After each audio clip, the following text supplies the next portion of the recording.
Assalamu alaikum wa rahmatullahi wa barakatuh. Peace and greetings be upon you. This is Raya Shukafar.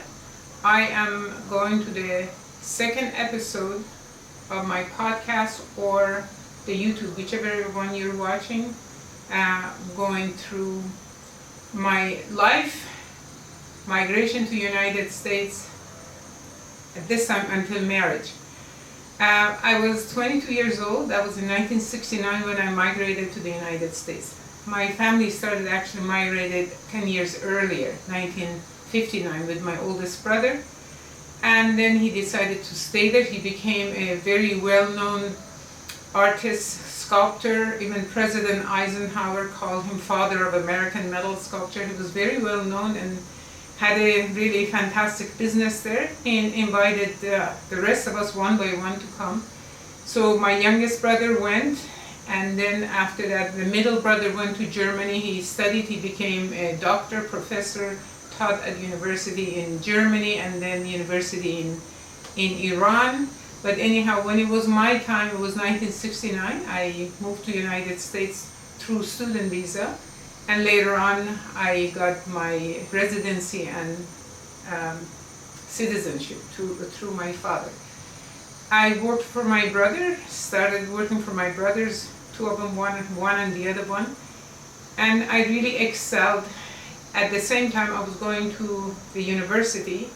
I only attended university for 2 years. I was finding it difficult to begin with because still English was not my first language.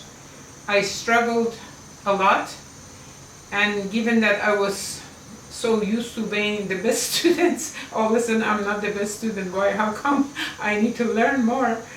And it just so happens that they were like, in each class, the first university was Woodbury College, it was called at the time, later became university. All the Iranian students would sit at the back, and whenever we had exam, as soon as I finished my paper, my paper disappeared, would go from one person to another. Everybody's copying me. All of our exams all sounded like they were all the same.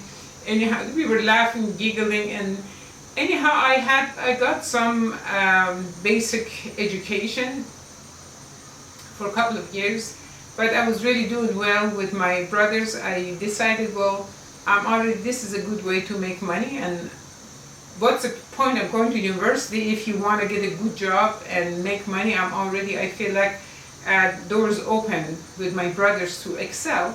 So I stopped going to the university and I continued work with them, and there's sometimes competing between the brothers. Each one wanted to take me to work with them because I was really good in sales, and I would learn fast, and I was excel in what I wanted to do. Alhamdulillah, this was at the time my focus was in business, and basically all of us had become secular. And after a while, I stopped working for my brothers. One of my brothers, youngest brother, he had a clothing store, and I really was interested in that. He allowed me to buy that from him together with a sister-in-law. My middle brother came from Germany, and he also migrated from Germany, decided to stay there. Anyhow, we ran the business for a while, and then I decided this is not good enough. I want to make more money, so I got my real estate license together with my middle brother. We both got our real estate licenses at the same time. In the United States, as some of you may or may not know, you have to go take courses and you have to pass difficult exams to be a real estate salesperson. Then you have to work under a broker who has a broker's license, higher level. So I did that, and even at that I excelled. I did well, and within the first year I bought my house. At the time I was not so concerned about paying or receiving interest. I bought a house with a loan on it, and I was making good sales, I was making good money. First I started driving a Volkswagen, and then I bought a Bentley, which is the sister of Rolls-Royce, and that was also not good enough. I ended up exchanging it for a Rolls-Royce. I needed to have that lady spur on the grill. This kind of worldly glamour meant a lot to me. Yeah, I was in my early 20s, middle 20s, and I was a model for a while, photography model, the showroom model for clothes. I would go to restaurants, wear the clothes of a store that hired me, wanting to get customers to come into the store, buy the clothes. I was like a prince. I was like princess of pride, and I just I am not happy now when I look at it. It's just like Islamically, that kind of a lifestyle is totally unacceptable in Islam. At the time, I'm not practicing Islam. I'm not thinking religious wise, and because that's where I was, and then later on changed, that gives me the tolerance for someone who's not where I am now, and they're young, and then they're in a different state of mind.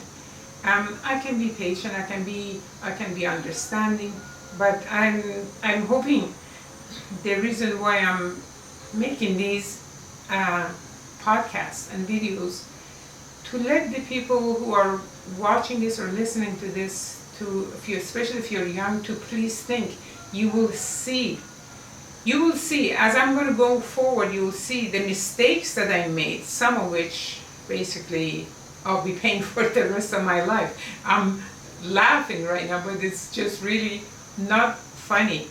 This is meant to be a kind of a reminder.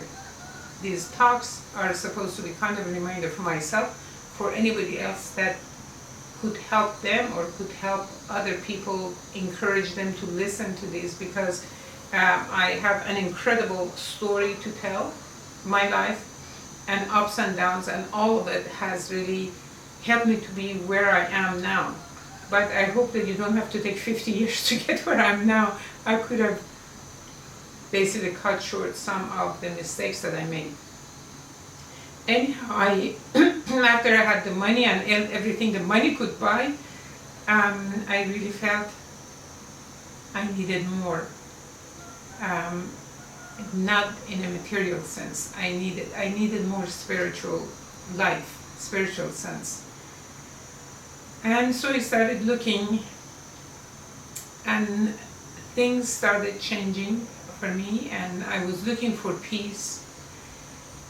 And I will tell you in the next episode how I thought I achieved that. Anyhow, you have a nice day or evening. Thank you for listening to me. I have exciting things to tell you next episode. Have a nice day. Assalamu alaikum wa rahmatullahi wa barakatuh.